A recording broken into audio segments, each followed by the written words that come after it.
নমস্কার বন্ধুরা, আজকের ভিডিওটা শিবরাত্রির দিনে আমি কি করছিলাম সেটার ভিডিও। এই দেখো, এখানে শিব ঠাকুরকে বার করে নিয়েছি, ভালো করে পরিষ্কার করে নিয়েছি, তেল ঘি মধু মাখিয়ে রেডি করে নিয়েছি। এরপর আমি একে একে ফল দিয়ে নৈবেদ্যে পুজো দিয়ে দেবো। বাইরে এবারে পুজো দিতে যাইনি। হ্যাঁ, ঘরেতে আমার শিব ঠাকুর রয়েইছে, প্রতিবারের মতো ঘরেতে আগে জল ঢেলে আমি বাইরে জলটা ঢালতে যেতাম, কিন্তু এখন থেকে ঠিক করেছি ঘরেতেই শিবের পুজোটা করে নেবো, যে কোনো পুজোই। তো আমার এই পুজোটা কেমন হয়েছে অবশ্যই কিন্তু তোমরা কমেন্ট করে জানিও। বেশি করে দুধ দিয়ে সিদ্ধি দিয়ে শিব ঠাকুরকে ভালো করে স্নান করিয়ে ফলগুলো দিয়ে দিয়েছি পইতে পরিয়ে। তো বামুন ঠাকুরের প্রয়োজন পড়েনি, কেননা বাবাকে বললাম, বাবা তুমি আমাকে একটু মন্ত্র বলে দাও, আমি এখানে পুজো করে নিচ্ছি। তোমরা তো জানোই আমার বাবা ব্রাহ্মণ, পুজো করে।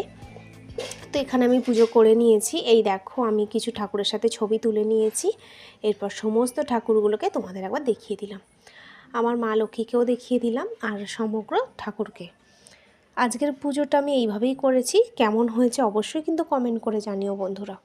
আজকের এই মিনি ব্লগটা কেমন লাগলো সেটাও জানিও। বড় ভিডিও খুব তাড়াতাড়ি আসতে চলেছে, আসলে সময় পাচ্ছি না, সেই কারণে।